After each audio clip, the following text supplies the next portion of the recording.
ସମସ୍ତଙ୍କୁ ନମସ୍କାର, ପ୍ରେଜ୍ ଲର୍ଡ। ଆଜି ଆମ୍ଭେମାନେ ଶୈତାନର ବିଷୟରେ ଆଲୋଚନା କରିବା। ଆଉ ତାହା ହେଉଛି ଯେ ଆମେ ଅନେକ ସମୟରେ ଏ ପ୍ରକାର ଖାଲି ଶିକ୍ଷା ପାଇଛୁ ଯେ ପୃଥିବୀରେ ଶୈତାନ ଶାସନ କରୁଛି, ଅଧିକାର କରୁଛି, ଆଉ ଜଗତ ଅଧିପତି ଶୈତାନ, ଏମିତି ଅନେକ ଆମେ ଶୁଣିଛୁ। ଅର୍ଥାତ୍ ଶୈତାନର ଅସ୍ତିତ୍ୱ ଜଗତରେ କେମିତି ଅଛି ଆମେ ତାହା ଭଲରେ ଜାଣିଛୁ। କିନ୍ତୁ ଆଜି ଗୋଟେ ଆମେ ଆଲୋଚନା କରିବା, ତାହା ବେଶୀ ମୂଲ୍ୟବାନ ହେବ। ତାହା ହେଉଛି ଶୈତାନ ସ୍ୱର୍ଗରେ ମଧ୍ୟ ଅଛି। ଆପଣମାନେ ଶୁଣିକି ଆଶ୍ଚର୍ଯ୍ୟ ହେଉଥିବେ, ଶୈତାନ କେମିତି ସ୍ୱର୍ଗରେ ରହିବ? କାହିଁକି ଅଛି? ସେ କ'ଣ ପାଇଁ ରହିବ? ସେ ତ ସ୍ୱର୍ଗ ତ ପବିତ୍ର ଜାଗା, ସେଠାରେ ଶୈତାନ କେମିତି ରହିବ? ଏମିତି ଆପଣମାନଙ୍କର ପ୍ରଶ୍ନ ଆସିବାଟା ସ୍ୱାଭାବିକ। କିନ୍ତୁ ବାଇବେଲର ସତ୍ୟ ଯେତେବେଳେ ଆମେ ଜାଣିବା, ତ ସେ ସତ୍ୟ ପ୍ରକୃତି ଆମକୁ ବନେଇବ ଯେ ଗ୍ରହଣ କରିବା ନିମନ୍ତେ। ତେଣୁ ଗୋଟେ ଆମେ ପଢ଼ିବା ଆଇବ ପୁସ୍ତକ 1:6।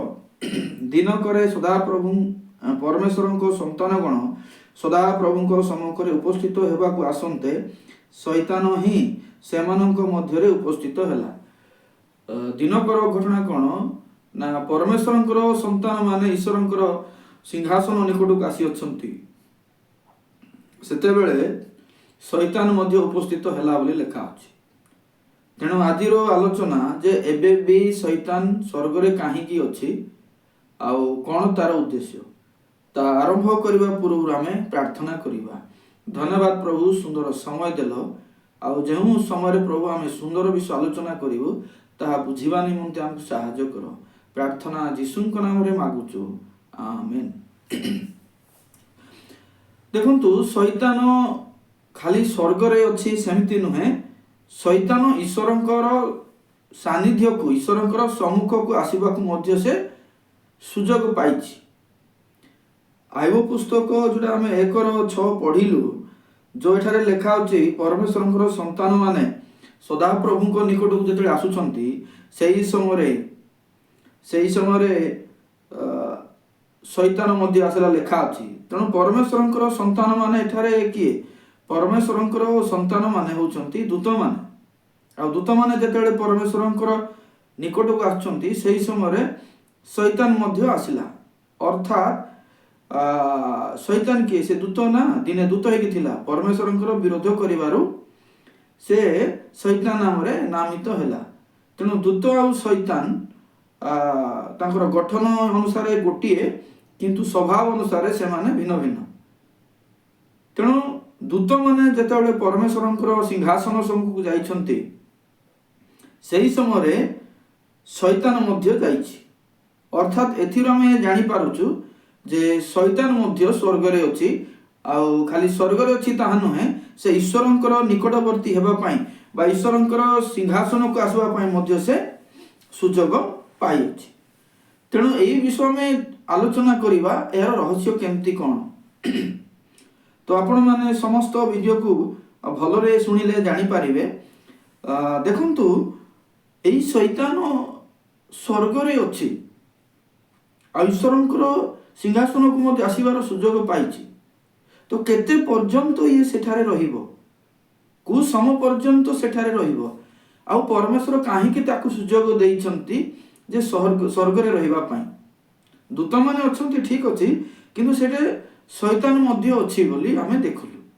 ତ କ'ଣ ପାଇଁ ପ୍ରଭୁ ସୁଯୋଗ ଦେଇଛନ୍ତି, ତାର କାରଣ ଗୁଡ଼ିକ ଆମେ ଦେଖିବା। ଆମେ କେତେଟା ପଢ଼ିବା ଆଜି। ପ୍ରକାଶିତ 12 ପର୍ବ 7-11 ପଢ଼ିବା ଆମେ। ପ୍ରକାଶିତ 12:7-11। ଏଠାରେ ଏମିତି ଲେଖା ଅଛି, ତତ୍ପରେ ସ୍ୱର୍ଗରେ ଯୁଦ୍ଧ ହେଲା।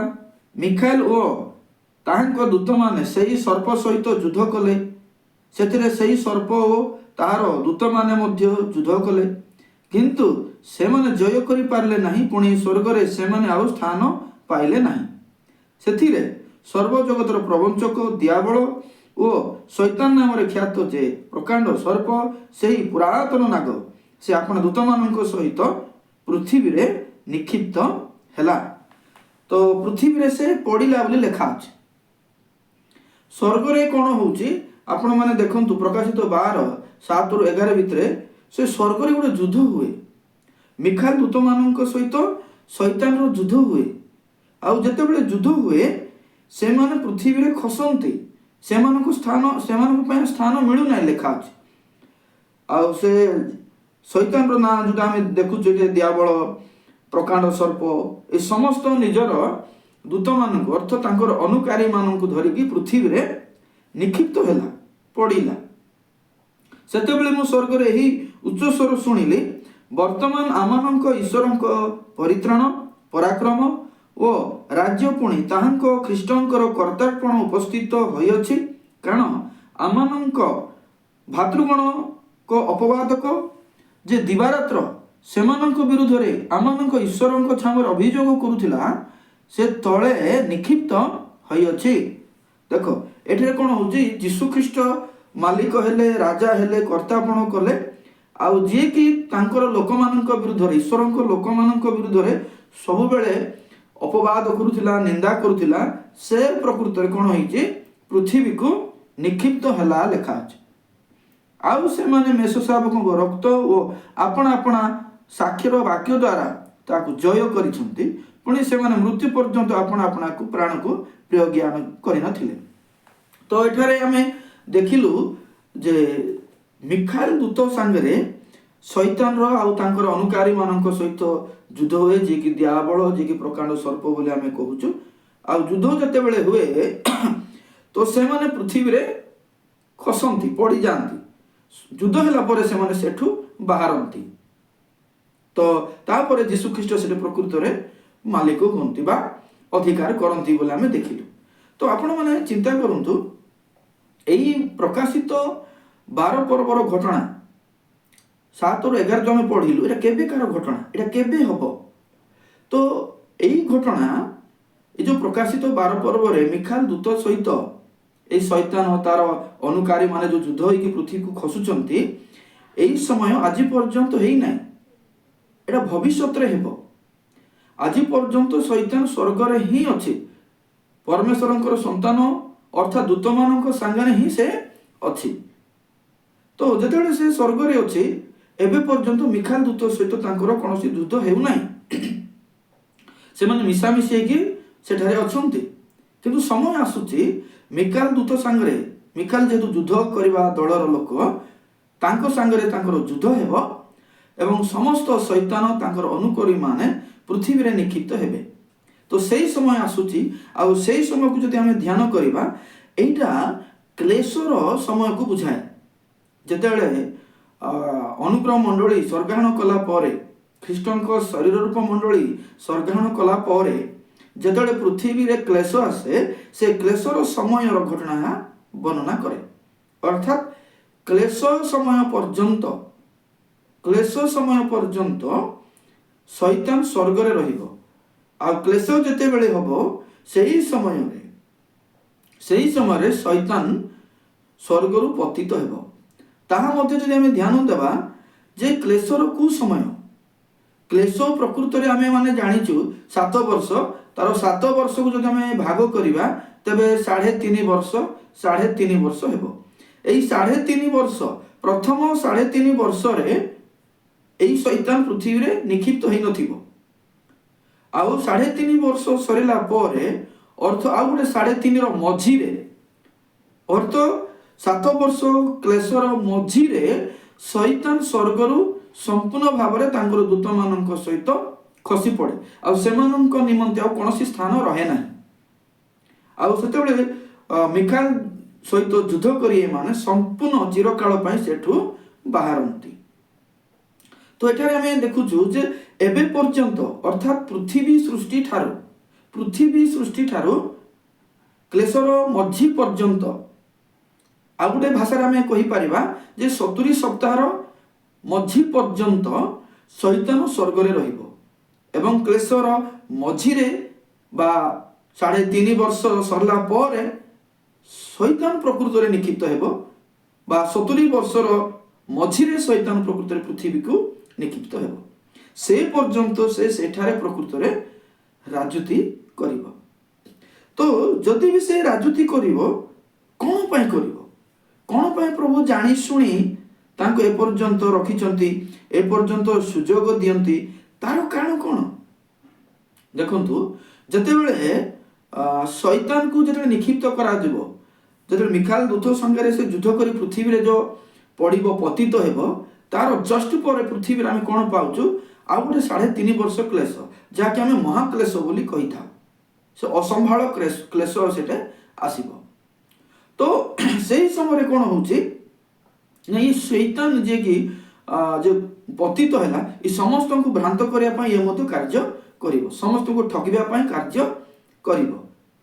ତେଣୁ ଅନୁଗ୍ରହ ମଣ୍ଡଳୀ ରେପଚର କଲା ପରେ 7 ବର୍ଷ କ୍ଲେଶ ମଝିରେ ଶୈତାନ ପ୍ରକୃତରେ ସ୍ୱର୍ଗରୁ ପଡ଼ିବ ଏବଂ ସେହି ସମୟରେ ପରମେଶ୍ୱର ପୃଥିବୀରେ ବା ଇସ୍ରାଏଲ ମାନଙ୍କ ଉପରେ ନିଜର କ୍ରୋଧ ସ୍ୱରୂପ କ୍ଲେଶକୁ ପୁରା ଢାଳିବେ, ଯାହାକି ଆମେ ମହାକ୍ଲେଶ ବୋଲି କହିଥାଉ। ତେଣୁ ପରମେଶ୍ୱର ଜାଣି ଶୁଣି ଶୈତାନକୁ ଏଥିପାଇଁ ସୁଯୋଗ ଦେବାର କାରଣ ଆମେ ପାଉଛୁ ଯେ ଶୈତାନ ଯେହେତୁ ଚାହୁଁଛି ମୋର ସ୍ୱର୍ଗ ମୋର, ପୃଥିବୀ ମୋର, ଏଇ ଯେଉଁ ତାର ଶକ୍ତି ବୋଲି ଯେ ନିଜକୁ ଭାବୁଛି, ପରମେଶ୍ୱର ଏକ ନିର୍ଦ୍ଦିଷ୍ଟ ସମୟ ପାଇଁ, ନିର୍ଦ୍ଦିଷ୍ଟ କାରଣ ପାଇଁ, ଆଉ ସେଇ ସମୟ ସରିବା ପର୍ଯ୍ୟନ୍ତ ପ୍ରଭୁ ତାକୁ ସୁଯୋଗ ଦିଅନ୍ତି। ଅନୁଗ୍ରହ ମଣ୍ଡଳୀ ଯେଉଁ ପର୍ଯ୍ୟନ୍ତ ପୃଥିବୀରେ ସ୍ଥାପିତ ହେଇନାହିଁ, ଅନୁଗ୍ରହ ମଣ୍ଡଳୀ ଯେଉଁ ପର୍ଯ୍ୟନ୍ତ ସମ୍ପୂର୍ଣ୍ଣ ହେଇନାହିଁ, କାହିଁକି ଯେତିକି ଦୂତମାନେ ସ୍ୱର୍ଗରୁ ପତିତ ବା ସ୍ୱର୍ଗରେ ଭ୍ରଷ୍ଟର କାରଣ ହୁଅନ୍ତି, ସେତିକି ସଂଖ୍ୟା ଲୋକମାନେ ଅନୁଗ୍ରହ ସମୟରେ ପରିତ୍ରାଣ ପାଇବେ, ଯାହାକି ରମିଠାରୁ ଫିଲିମନ ବୋଲି କହିଥାଉ ଆମେ, ବା ବିଜାତି ମାନଙ୍କର ସମୟ କହିଥାଉ, ବା ପାଉଲଙ୍କର ଅନୁଗ୍ରହ ସୁସମାଚାର ବୋଲି ମଧ୍ୟ ଆମେ କହିଥାଉ। ତ ସେଇ ସୁସମାଚାର ଦ୍ୱାରା ଯେତିକି ଦୂତମାନଙ୍କର ପତନତା ବା ଭ୍ରଷ୍ଟତା ଆମେ ଦେଖିଛୁ ସ୍ୱର୍ଗରେ, ସେତିକି ସଂଖ୍ୟା ବିଶିଷ୍ଟ ଅର୍ଥ 1/3 ମାନେ 3 ଭାଗରୁ ଭାଗେ ଦୂତମାନଙ୍କର ଯେଉଁ ପତିତ ଜାଗା, ସେତିକି ଲୋକମାନେ ପରିତ୍ରାଣ ପାଇବେ।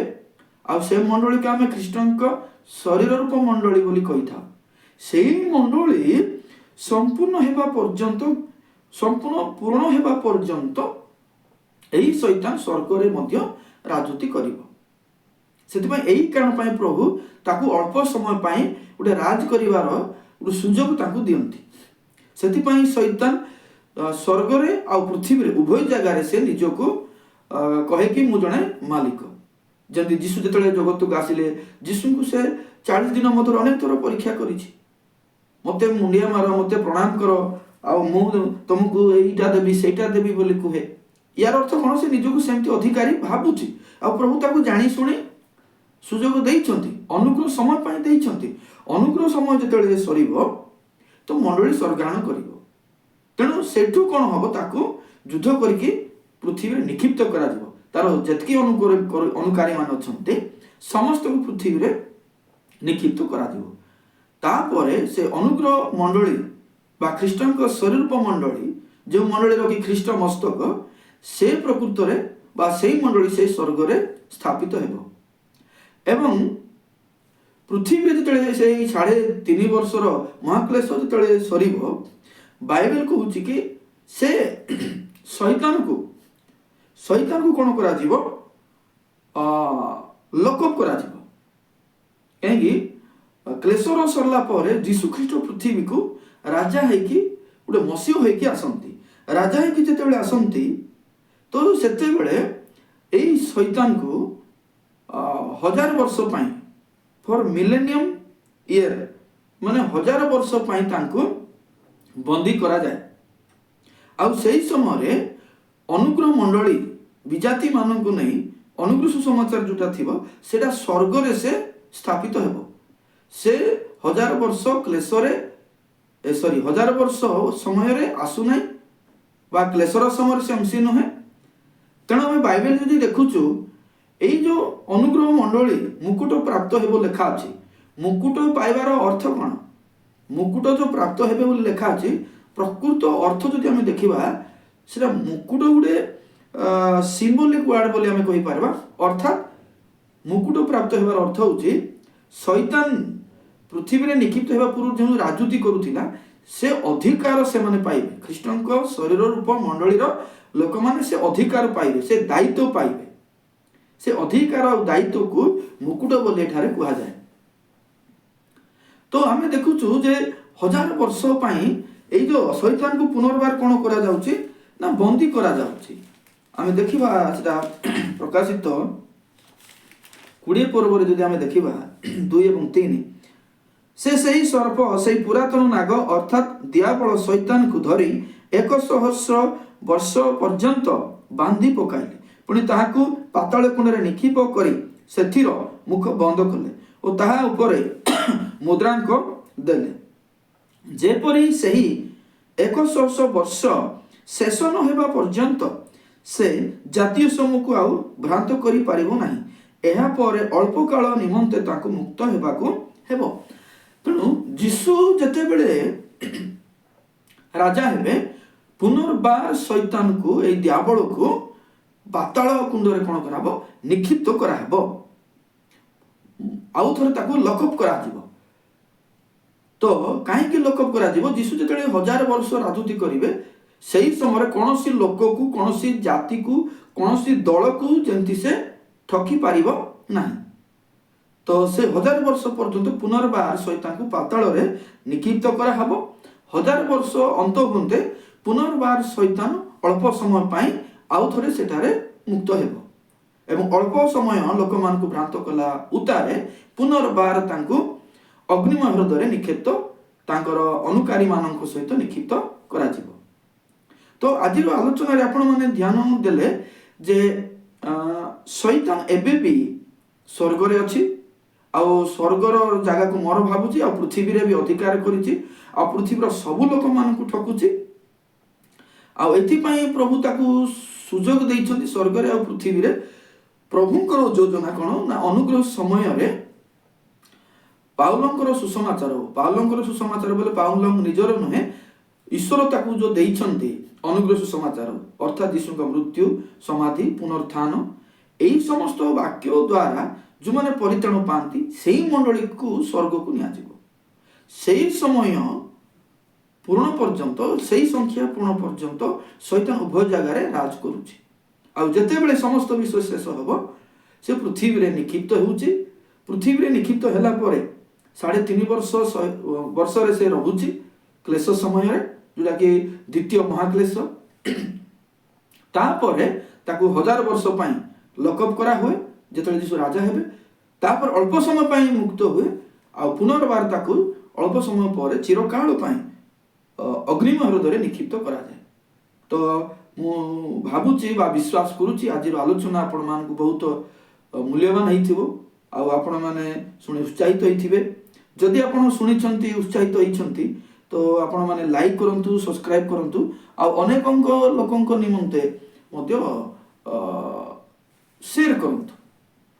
जदि आपण माने अधिक बाइबल जानबा को चाहछंती कांटेक्ट भी करंतु आ अनुग्रह समय रे एबे जो शैतान अछि अनुग्रह समय रे जो एबे जो शैतान अछि शैतान रो काम कोन निजर गुटे से डॉक्ट्रिन बनाए।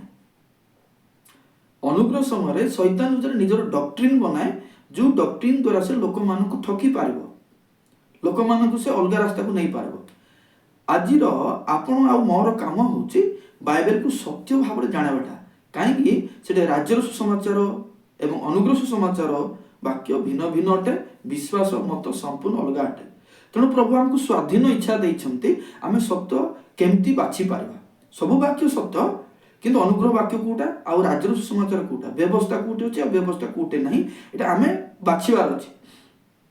किंतु समस्या एथि पई होउची लोक माने एथि पई वाक्य जानि पारो नांती तार कारण हला जे अनुग्रह समय शैतान निजर गोटे डॉक्ट्रिन प्ले करे निजर गोटे मत से मानकु ठारे दिए लोक माने जेंति जानि पारिबे नै आ लोक माने भ्रांत हेबे।